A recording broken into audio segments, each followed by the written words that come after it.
आज के न्यूज़पेपर में आर्टिकल आया कि निफ्टी 50 स्लिप कर गया है 1.5%, मतलब उसकी वैल्यू 1.5% गिर गई है। अब देखो ये बार बार न्यूज़ में आता रहता है, आपको ये जानना पड़ेगा कि इसका मतलब क्या होता है। तो देखिए, स्टॉक एक्सचेंज क्या होती है, जहां पर कंपनीज अपने शेयर्स निकालती हैं और इन्वेस्टर्स उसमें इन्वेस्ट करते हैं। तो बेसिकली वो पैसा रेज करने की, इक्विटी कैपिटल रेज करने की एक जगह है। और इंडिया में दो इंपॉर्टेंट स्टॉक एक्सचेंजेस हैं, Bombay stock exchange and national stock exchange. ये 1875 में बनी थी, ये एशिया की पहली स्टॉक एक्सचेंज थी। और नेशनल स्टॉक एक्सचेंज 1992 में बनी। अब अगर एक स्टॉक एक्सचेंज की आपको इंपॉर्टेंस चेक करनी है तो दो चीजें चेक करो कि उसमें कितनी companies listed, number of companies listed, और उनका मार्केट कैप या मार्केट कैपिटलाइजेशन कितना है। स्क्रीनशॉट लो, नोट्स बहुत इंपॉर्टेंट है।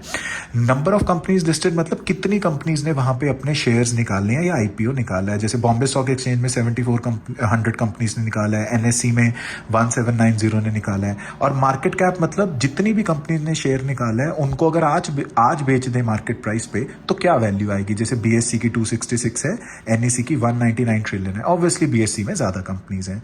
अब देखो, आप सारी कंपनीज की परफॉर्मेंस तो ट्रैक नहीं कर सकते देखने के लिए कि इकोनॉमी कैसी चल रही है कैसे नहीं। तो स्टॉक मार्केट के इंडेक्स बनते हैं, स्टॉक एक्सचेंज अपने इंडेक्स निकालती है। जैसे बॉम्बे स्टॉक एक्सचेंज का जो इंडेक्स है उसका नाम है स्टॉक एक्सचेंज सेंसिटिव इंडेक्स, जिसे सेंसेक्स बोलते हैं। आप आए दिन न्यूज सुनते हो, सेंसेक्स ऊपर गया नीचे गया। सेंसेक्स बॉम्बे स्टॉक एक्सचेंज की टॉप 30 लार्जेस्ट कंपनीज की परफॉर्मेंस ट्रैक करता है कि उनकी मार्केट कैप कैसे चल रही है, कि उनके आज शेयर की वैल्यू ऊपर जा रही है या कम जा रही है।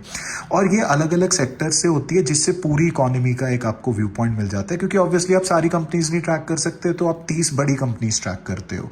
और ये अलग अलग सेक्टर से होती है, तो पूरी इकोनॉमी का व्यू पॉइंट दे देती है। कंपनीज फिक्स नहीं है, कंपनीज रिमूव करी जा सकती हैं और कभी भी नई कंपनी ऐड करी जा सकती है, पर ये 30 कंपनी को ट्रैक करता है। ऐसे ही नेशनल स्टॉक एक्सचेंज का जो इंडेक्स है उसे नेशनल स्टॉक एक्सचेंज 50 कहते हैं, निफ्टी कहते हैं, जो ये आपने न्यूज में देखा। और ये 50 लार्जेस्ट कंपनीज एनएससी में ट्रैक करता है। तो सेंसेक्स 30 करता है, ये 50 करता है। और ये सारी बड़ी कंपनीज करती हैं, उन को ट्रैक करते हैं। उन्हें ब्लू चिप कंपनीज भी कहा जाता है। ब्लू चिप कंपनीज वो कंपनीज होती हैं जो अपनी मार्केट सेगमेंट में लीडर्स होती हैं, जैसे एचडीएफसी, एसबीआई, ओएनजीसी। तो ये इंडेक्सेस हैं, और निफ्टी 50 और सेंसेक्स, और ये स्टॉक एक्सचेंजेस हैं, आपको पता होना चाहिए। और कभी भी न्यूज आए तो इट शुड बी क्लियर।